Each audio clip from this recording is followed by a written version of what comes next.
Good morning everyone. 16 and 17 of June के current affairs जो है हम एमसीक्यू के थ्रू कवर करने जा रहे हैं।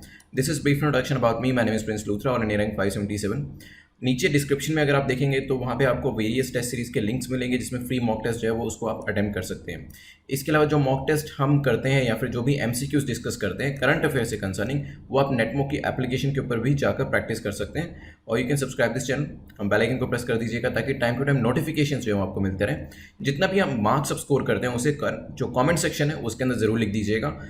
हाउएवर मार्किंग स्कीम जो मैं एक बार डिस्कस कर लेता हूँ। तो अपर टू ब्रैकेट जो होते हैं ये हमारा सेफ जोन कहलाता है और नीचे के जो दो ब्रैकेट्स होते हैं ये हमारा डेंजर जोन कहलाता है। ठीक है, तो आपको कोशिश क्या करनी है, अगर डेंजर जोन में आपके मार्क्स आ रहे हैं फिर भी उसे कमेंट सेक्शन में जरूर लिख दीजिएगा और उससे धीरे धीरे इंप्रूव करके सेफ जोन में आने की कोशिश करिएगा। चलिए आज के पहले क्वेश्चन पे चलते हैं। फर्स्ट क्वेश्चन जो है वो NIRF के बारे में, नेशनल इंस्टीट्यूशन रैंकिंग फ्रेमवर्क, और पूछा गया कि इसके कंसर्निंग कौन सी स्टेटमेंट ठीक है और कौन सी गलत है। पहली स्टेटमेंट कहती है the MHRD that is ministry of human resource development has taken this important initiative of creating a national institution ranking framework.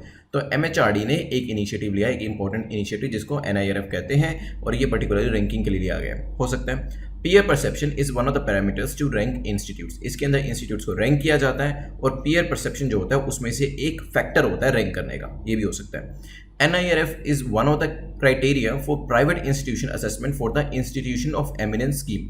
तो NIRF जो है वो एक वन ऑफ द क्राइटेरिया है प्राइवेट इंस्टीट्यूशन में ये असेस करने के लिए कि क्या वो इंस्टीट्यूशन ऑफ एमिनेंस स्कीम के लिए क्वालिफाई करते हैं या नहीं करते। सोचिए क्या आंसर होगा, फिर डिस्कस करते हैं। चलिए डिस्कस करते हैं। पहली थर्ड स्टेटमेंट देखते हैं। देखिए इसमें दो स्कीम को यहाँ पे एक तरीके से इंटीग्रेट करने की कोशिश करी गई है। एक तो आपका जो फ्रेमवर्क है NIRF और एक इंस्टीट्यूशन ऑफ एमिनेंस स्कीम। अगर आपको याद हो हमने कुछ महीने पहले इसके ऊपर भी क्वेश्चन जो था वो डिस्कस किया था। इंस्टीट्यूशन ऑफ एमिनेंस जो स्कीम थी इसके अंतर्गत क्या करने वाली है गवर्नमेंट, इसमें रेगुलेटरी आर्किटेक्चर बनाया जाएगा ताकि 20 नए इंस्टीट्यूट्स या तो सेटअप किए जाए या फिर अपग्रेड किए जाए। तो 20 इंस्टीट्यूट्स या तो सेटअप किए जाएंगे या अपग्रेड किए जाएंगे, जिसमें से 10 इंस्टीट्यूट्स जो है वो आएंगे कहाँ से, पब्लिक सेक्टर से, और 10 इंस्टीट्यूट्स आएंगे प्राइवेट सेक्टर से। और इनके अंदर world class teaching facilities and research institutions की तरह इनको डेवलप किया जाएगा। तो यहाँ पे ये पूछा गया है कि क्या NIRF जो है एक क्राइटेरिया होगा इन 10 जो पब्लिक सेक्टर वाले इंस्टीट्यूट्स होंगे और 10 प्राइवेट सेक्टर वाले, इनको देखने के लिए। तो यहाँ पे पहले खासतौर पर प्राइवेट की बात करी गई, प्राइवेट इंस्टीट्यूशन को असेस करने के लिए। तो तीसरी स्टेटमेंट हमारी ठीक है, प्राइवेट इंस्टीट्यूशन जो 10 सेलेक्ट करे जाएंगे उसके अंदर NIRF रैंकिंग को एक तरीके से बेस बनाया जाएगा। सेकंड, पीयर परसेप्शन क्या एक पैरामीटर्स होगा यहाँ पे इंस्टीट्यूट को रैंक करने के लिए? यस, पीयर परसेप्शन जो है वो भी इसके अंदर एक फैक्टर है। और इसके अलावा कौन कौन से फैक्टर्स है, जैसे मैं आपको बता दूं, ग्रेजुएशन आउटकम इसके अंदर एक फैक्टर है किसी भी इंस्टीट्यूट को रैंक करने का। आउटरीच एंड इंक्लूसिविटी, उस पर्टिकुलर इंस्टीट्यूशन के अंदर रिसर्च वर्क कितना हो रहा है, ये भी एक पैरामीटर है। टीचिंग कैसी है वहाँ की, लर्निंग एंड रिसोर्सेज कैसे है, ये भी पैरामीटर्स है डिफरेंट इंस्टीट्यूट्स को रैंक करने के। क्या ये MHRD का जो है एक इंपॉर्टेंट इनिशिएटिव है? तो ये स्टेटमेंट भी ठीक है, तीनों स्टेटमेंट हमारी ठीक हो जाती है, आंसर हो जाएगा हमारा सी। चलते हैं एक बार पैरामीटर्स देख लेते हैं। मैंने आपको बताई दिया कि टीचिंग, लर्निंग रिसोर्सेज हो गए, research and professional practices, graduation outcomes, outreach and inclusivity and peer perception. ये 5 जो है पैरामीटर्स हैं किसी भी इंस्टीट्यूट को रैंक करने के लिए। कुछ और चीज़ें इसके बारे में देख लीजिए। जो रैंकिंग आई है इस बार, तो ओवरऑल कैटेगरी में जो रैंकिंग है IIT मद्रास है, पहले IIC बेंगलोर है, देन IIT दिल्ली है, फिर यहाँ पे यूनिवर्सिटी की कैटेगरीज है, देन इंजीनियरिंग कैटेगरीज है, मैनेजमेंट कैटेगरीज है, फार्मेसी की। ये जो क्वेश्चंस इसके ऊपर अगर आएंगे तो स्टेट लेवल जो एग्जाम्स होते हैं वहाँ पर चांसेस ज़्यादा होते हैं इस तरीके से पूछने के कैटेगरी वाइज। अदरवाइज आपको जो ओवरऑल कैटेगरी है उसका जो रैंकिंग है वो ज़रूर पता होना चाहिए। चलते हैं नेक्स्ट क्वेश्चन के ऊपर। नेक्स्ट क्वेश्चन हमारा क्वेश्चन नंबर 2 है। पूछ रहा है in which state population estimation was conducted for Indian gaur और बाइसन। तो किस जगह पर ये पर्टिकुलर पॉपुलेशन एस्टिमेशन जो है बाइसन के ऊपर वो किया गया है? क्या ये तमिलनाडु में किया गया है, असम में, उड़ीसा या झारखंड में? सोचिए क्या आंसर होगा, फिर डिस्कस करते हैं। चलिए, तो इंडियन गौर या बाइसन के ऊपर जो फर्स्ट पॉपुलेशन एस्टिमेशन किया गया, क्योंकि ये पहला एस्टिमेशन है इसी वजह से ये इंपॉर्टेंट हो जाता है, ये किया गया है तमिलनाडु के अंदर। तो नीलगिरी फॉरेस्ट डिवीजन है तमिलनाडु के अंदर, वहाँ पर इस एस्टिमेट को कंडक्ट किया गया। World wide fund for nature जो है वहाँ पर भी इंडिया को असिस्टेंस मिलता है इस एक्सरसाइज के लिए भी, अदरवाइज भी। और अगर नंबर की बात करी जाए अराउंड 2000 बाइसन्स जो हैं वो इस पर्टिकुलर डिवीजन में मिले हैं। तो हमारा आंसर ए है, ध्यान रखिएगा। चलते हैं नेक्स्ट क्वेश्चन के ऊपर, which is question number 3। Question number 3 पूछता है which of the following country has top nature index. अभी नेचर इंडेक्स 2020 की जो डेटा है वो बाहर आया था, इसमें टॉप 3 कंट्रीज के नाम मैं आपको बताऊंगा, बट पहले सोचिए किस कंट्री ने इसमें टॉप किया। आपने डेफिनेटली न्यूज़पेपर में पढ़ा होगा, चाहे आप कोई भी न्यूज़पेपर पढ़ते हो, बट वहां पर नेचर इंडेक्स के बारे में आपने जरूर पढ़ा होगा। सोचिए किस कंट्री ने टॉप किया है। ऑस्ट्रेलिया है, यूनाइटेड स्टेट्स है, न्यूजीलैंड है, साउथ अफ्रीका है। चलिए, तो यहाँ पे टॉप 3 कंट्रीज में आपको बता दूं। सबसे पहला जो आया है रैंक वो है यूएस का नेचर इंडेक्स के अंदर, सेकंड जो है वो है चाइना, थर्ड जो है वो है जर्मनी। अब ये भी देख लीजिए कि नेचर इंडेक्स बताता क्या। बेसिकली नेचर इंडेक्स कंट्रीज को रैंक करता है ये देखते हुए कि उनके वहां पर रिसर्च के अंदर क्वालिटी कितनी है। तो जितनी क्वालिटी से रिलेटेड रिसर्च करी जाएगी, जितनी अच्छी क्वालिटी की रिसर्च करी जाएगी, उतना अच्छा आपका रैंक होगा। तो यहाँ पर यूएस के अंदर जो रिसर्च की क्वालिटी है वो सबसे बेहतरीन है, फिर चाइना का नंबर आता है और फिर जर्मनी का। इंडिया का रैंक क्या है? इंडिया का रैंक है 12th। तो ये भी ध्यान रखिएगा। हमारे यहाँ पे जो टॉप 3 रैंकिंग इंस्टीट्यूशन है इंडिया से वो भी देख लीजिए। यहाँ पे पहला है CSIR, सेकंड है IISc, थर्ड है Tata institute of fundamental research. देखिए जो एक्स्ट्रा चीज़ें बताई जाती हैं अदर देन द क्वेश्चंस, ये भी काफ़ी इंपॉर्टेंट होती है, क्योंकि एक क्वेश्चन की जब हम एक्सप्लेनेशन को देखते हैं, एक क्वेश्चन के ऊपर जितने डिस्कशन करते हैं उसमें से भी काफ़ी सारे क्वेश्चंस बनाए जाते हैं। तो आप ये मत सोचिए कि इस वीडियो के अंदर सिर्फ आप 10 क्वेश्चंस को डिस्कस कर रहे हो। अगर आप उसकी एक्सप्लेनेशन को ध्यान से सुनते हो तो ये जो नंबर है काफ़ी इंक्रीज हो जाता है, क्योंकि बहुत सारी चीज़ें हम इसकी जो डिस्कशन होती है उसके अंदर डील कर लेते हैं। चलते हैं नेक्स्ट क्वेश्चन के ऊपर, which is question number 4, where Lonar lake is located. Lonar lake जो है वो कहाँ पे लोकेट करती है? क्या ये राजस्थान में है, गुजरात में है, कर्नाटका, महाराष्ट्र? सोचिए, फिर ये न्यूज में क्यों थी वो भी हम डिस्कस करेंगे। चलिए, तो ये जो लेक है ये लोकेट करती है बुल्धाना डिस्ट्रिक्ट महाराष्ट्र के अंदर। और अभी ऐसी न्यूज आ रही थी कि इसका जो पानी है उसका कलर जो है दैट इज टर्निंग रेडिश, थोड़ा लाल रंग का जो पानी है वो देखने को मिल रहा है कुछ दिनों से। तो यहाँ पे वेरियस टाइप की रिसर्च जो है वो करी गई है, और कुछ लोगों ने कहा है, ऐसे कुछ रिसर्च फाइंडिंग्स ने बताया कि एल्गल ब्लूम जो होती है इसके अंदर उसका एक तरीके से नंबर इंक्रीज होता है। वो रैपिड इंक्रीज होने की वजह से जो कलर है उसमें डिसकलरेशन देखने को मिलता है, थोड़ा कलर जो है वो रेडिश हो जाता है। Local administration of the district ने क्या किया था, नीरी जो है, this is national environmental engineering research institute Nagpur में जो लोकेट करता है, इसको अपॉइंट किया था कि आप देखो कि ये लाल रंग होने की रीजंस क्या है। और यहाँ एल्गल ब्लूम जो है it is set to be one of the reasons. तो ध्यान रखिएगा, हमारा जो आंसर है लोकेट कहाँ करती है, D is the correct answer, Maharashtra के अंदर। चलिए नेक्स्ट क्वेश्चन पे चलते हैं। Next question is question number 5, GST council के बारे में क्वेश्चन है। पूछा गया कि कौन सी स्टेटमेंट जीएसटी काउंसिल के बारे में सही है। 3 स्टेटमेंट्स हैं, वन बाय वन देखते हैं। इसको पहली कहती है it is a constitutional body under article 279A। तो जीएसटी काउंसिल जो है कॉन्स्टिट्यूशनल बॉडी है जो कि 279A के अंदर आती है। It makes recommendation to the union and the state government on issues related to goods and services tax. ये रिकमेंडेशन करती है किसको, यूनियन को और स्टेट गवर्नमेंट को, किस चीज से रिलेटेड, जीएसटी से related. The GST council is chaired by prime minister. GST council जो है उसको प्राइम मिनिस्टर चेयर करते हैं। सोचिए क्या आंसर होगा, फिर डिस्कस करते हैं।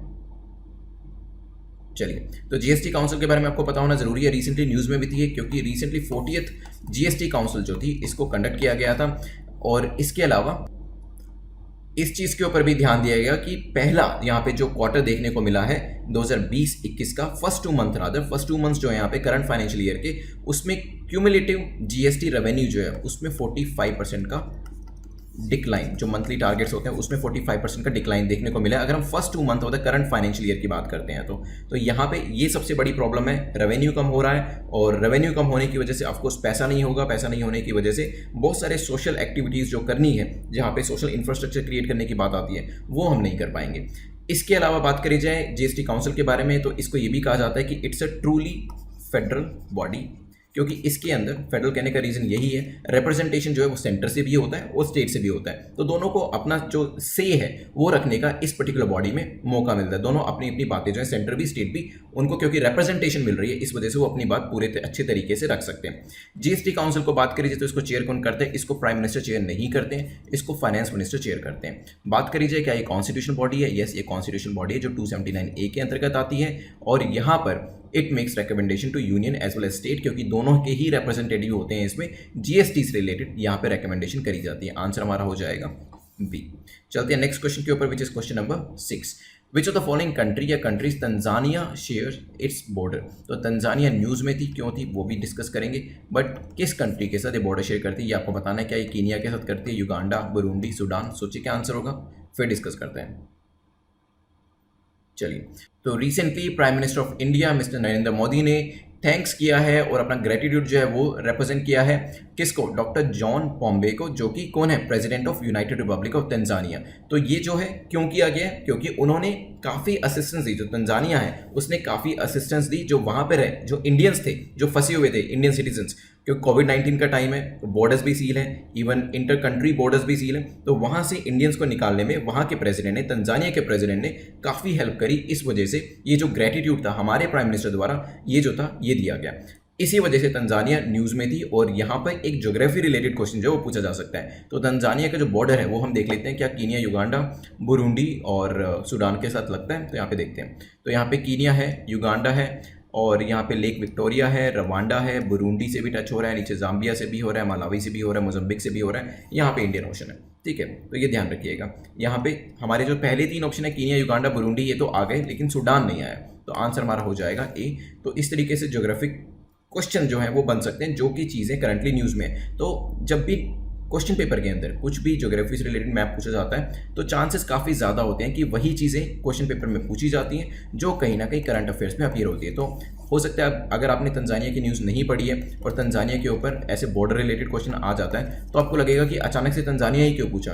बट आप देखेंगे कि बहुत सारे सिचुएशंस के अंदर, बहुत सारे सिनारियो के अंदर ऐसा होता है कि उन्हीं चीज़ों के बारे में पूछा जाता है जो कि करंट अफेयर्स में अपीयर करती हैं। तो यहाँ पे क्योंकि तंजानिया न्यूज़ में थी, इसी वजह से इससे रिलेटेड क्वेश्चन आ सकता है। चलते हैं नेक्स्ट क्वेश्चन के ऊपर, which is question number 7। NCDC के बारे में बात करी जा रही है। Which of the following statement is और are correct about National Cooperative Development Corporation, NCDC. तो एनसीडीसी के ऊपर 2 स्टेटमेंट्स हैं, 1 बाय 1 रीड करते हैं, फिर देखेंगे कि न्यूज़ में क्यों थी। फर्स्ट कहती है, it was established by act of parliament in 1963 as a statutory body. इसे 1963 में बनाया गया था एक पार्लियामेंट्री एक्ट के द्वारा, और ये एक स्टैट्यूटरी कॉर्पोरेशन है। एनसीडीसी जो है इसका हेडक्वार्टर जो है वो न्यू दिल्ली में लोकेट करता है। ये भी हो सकता है, सोचिए क्या आंसर होगा। चलिए, एनसीडीसी जो है एक मेजर फाइनेंशियल इंस्टीट्यूशन है, किसके लिए, कॉपरेटिव्स के लिए। कॉपरेटिव्स के लिए जो नेशनल कोऑपरेटिव डेवलपमेंट कॉर्पोरेशन है, एक मेजर फाइनेंशियल इंस्टीट्यूशन है जिसने क्या किया है, मिशन सहकार जो है उसको स्टार्ट किया। इसके अंतर्गत क्या किया जाएगा, मिशन सहकार 2022 एक्चुअली ये मिशन का नाम, 2022 तक जो फार्मर्स की इनकम है इसको डबल करने की बात करी गई है। तो जो इनकम है वो ट्वाइस करने की बात करी गई है। तो एनसीडीसी का ये एक पूरा प्रोजेक्ट है, इसी वजह से एनसीडीसी जो थी वो न्यूज़ में थी। आंसर हो जाएगा हमारा सी। चलते हैं नेक्स्ट क्वेश्चन, क्वेश्चन नंबर 8 के ऊपर पूछ रहा है, which of the following ministry has launched Sahakar Mitra scheme. Sahakar Mitra scheme किसने, कौन सी मिनिस्ट्री ने स्टार्ट की, ये आपको बताना है। कि मिनिस्ट्री ऑफ एचआरडी है, ministry of agriculture and farmers welfare है, मिनिस्ट्री ऑफ आयुष है, ministry of health and family welfare है। ईजी हो जाएगा काफ़ी क्वेश्चन, क्योंकि क्वेश्चन नंबर 7 हमने ऑलरेडी डिस्कस कर लिया है। सोचिए क्या आंसर है इसका, फिर डिस्कस करते हैं। चलिए, तो recently ministry of agriculture and farmers welfare ने एक स्कीम लॉन्च किया है, आप कह सकते हैं स्कीम ऑन इंटर्नशिप प्रोग्राम, जिसे एसआईपी कह सकते हैं, और इसका नाम है Sahakar Mitra. It is an initiative of NCDC, जैसे हमने पीछे ही डिस्कस किया है। और इसके अंतर्गत क्या होगा, जो यंग प्रोफेशनल्स होंगे ये उनके लिए लॉन्च करी गई है। इट इज़ एक्सपेक्टेड कि ये जो पर्टिकुलर स्कीम है ये कॉपरेटिव्स के लिए एज वेल एज जो यंग प्रोफेशनल्स हैं उन दोनों के लिए ही बेनिफिशियल रहेगी। और यहाँ पे हमारा जो आंसर हो जाएगा वो होगा B, ministry of agriculture and farmers welfare की एक स्कीम है, क्योंकि यहाँ पे यंगस्टर्स और इंटर्नशिप की बात करी जा रही है। अगर आपको याद हो, कुछ दिन पहले हमने एक और एमसीक्यू डिस्कस किया था ट्यूलिप के बारे में, जिसमें था the urban learning internship program. The urban learning internship program ये एक पोर्टल था ताकि इंटर्नशिप अपॉर्चुनिटीज़ जो है वो थाउजेंड्स ऑफ फ्रेश ग्रेजुएट, जो कि ग्रेजुएट्स होते हैं और इंजीनियरिंग से या अदर फील्ड से, उनको प्रोवाइड करी जा सके स्मार्ट सिटी प्रोजेक्ट्स के लिए। तो यहाँ पे 2 स्कीम्स कुछ आप कह सकते हैं कुछ हद तक मिलती जुलती है, ट्यूलिप है और इसके अलावा आपका एनसीडीसी की जो है वो है SIP, that is scheme on internship program, जिसको आप सहकार मित्रा भी कह सकते हैं। चलते हैं नेक्स्ट क्वेश्चन के ऊपर, which is concerning I flows. Which of the following statement या स्टेटमेंट इज और are correct about I flows. 3 statement दे रखी है, आई फ्लोज के बारे में आपको बताना है कौन सी करेक्ट है। पहली कहती है it's a flood warning system. I flows जो एक फ्लड वार्निंग सिस्टम है। Mumbai is the first city to implement it. Mumbai जो है पहली सिटी बनेगी इसको इम्प्लीमेंट करने के लिए। Then it is developed by ministry of earth and science. इसे ministry of earth and science जो है वो डेवलप कर रही है। सोचिए क्या आंसर होगा, फिर डिस्कस करते हैं। चलिए, तो रिसेंटली एक integrated flood warning system, integrated flood warning system जो है जिसे आई फ्लोज कहा गया, इसे मुंबई में लॉन्च किया जा रहा है। लेकिन क्योंकि आपको पता है मुंबई में फ्लड्स आते रहते हैं और यहाँ पे हो सकता है इसी वजह से आपको लगे कि Mumbai is the first city, but Mumbai पहली सिटी नहीं है, Mumbai is the second city. इससे पहले चेन्नई जो है चेन्नई इसे ऑलरेडी इंप्लीमेंट कर चुकी है, तो ध्यान रखिएगा।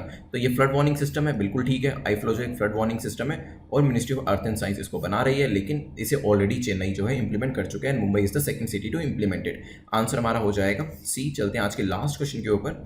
लास्ट क्वेश्चन जो है वो पूछ रहा है, which of the following statement is और are correct about RT and PCR new test for कोविड-19। तो कोविड-19 का जो न्यू टेस्ट है इसके बारे में 3 स्टेटमेंट्स हैं।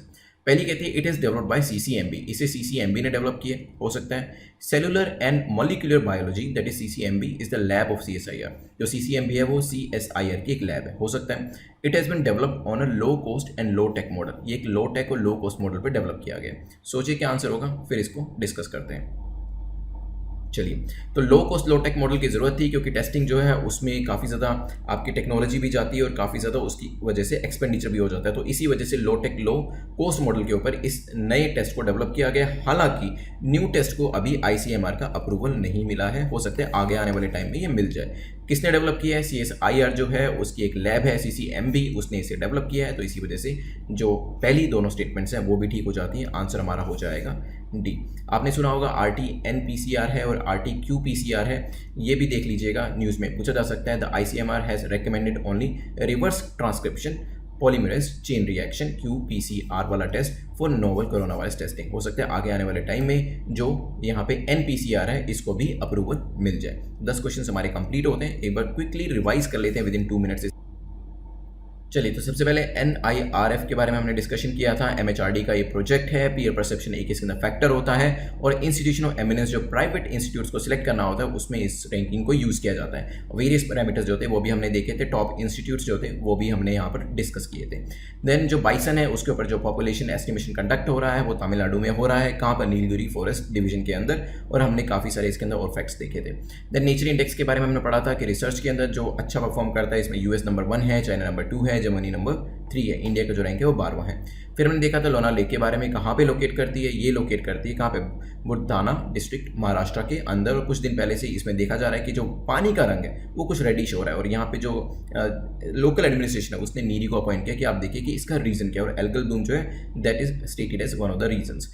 तो इसके अलावा हमने डिस्कस किया था GST काउंसिल के बारे में, 279A के अंदर आती है, कॉन्स्टिट्यूशन बॉडी है, हेड इसके फाइनेंस मिनिस्टर होते हैं। It's a truly federal body because इसके अंदर स्टेट और सेंटर की रिप्रेजेंटेशन रहती है, दोनों अपनी अपनी बात जो है रख सकते हैं। रिसेंटली हुआ क्या है, पहले जो 2 महीने गए हैं नए फाइनेंशियल ईयर के, वहाँ पे 45% का डिक्लाइन जो वो देखने को मिला है, इसलिए एक चिंता का विषय था। और यहाँ पे 40th जो मीटिंग है GST काउंसिल की वो हेल्ड करी गई। इसके बाद हमने देखा था तंजानिया के बारे में, वहाँ से कुछ इंडियंस को निकाला गया कोविड-19 के टाइम पर। तंजानिया इसलिए इंपॉर्टेंट हो जाता है, केनिया, युगांडा, बुरुंडी का जो बॉर्डर है वो इसके साथ लगता है। इसके अलावा कोंगो हो, जाम्बिया, मालावी, मोजम्बिक, इनका बॉर्डर्स भी यहाँ पे टच होते हैं। देन NCDC के बारे में देखा था, कब एस्टेब्लिश किया गया था? Act of parliament 1963 as a statutory corporation, headquarter कहाँ पर है? न्यू दिल्ली के अंदर। और मिशन सहकार 2020 जो है फार्मर्स की इनकम को डबल किया जाएगा 2022 तक, ये ध्यान रखिएगा। फिर हमने इसी से रिलेटेड क्वेश्चन पूछा था सहकारी मित्र स्कीम के बारे में, ministry of agriculture and farmers welfare का ये पूरा प्रोजेक्ट है। और इसमें स्कीम ऑन इंटर्नशिप प्रोग्राम जो है दैट इज सहकार मित्र वो प्रोवाइड करी जाएगी, which is somehow related to TULIP. TULIP के अंदर भी कुछ इस तरीके से इंटर्नशिप जो थी यंगस्टर्स को वो प्रोवाइड करी जा रही थी ताकि स्मार्ट सिटी प्रोजेक्ट्स के अंदर हेल्प मिल सके। आईफ्लोस के बारे में देखा था, फ्लड वार्निंग सिस्टम है, Mumbai is the second city, पहले चेन्नई कर चुकी है इसे, ministry of earth and science का ये एक प्रोजेक्ट है।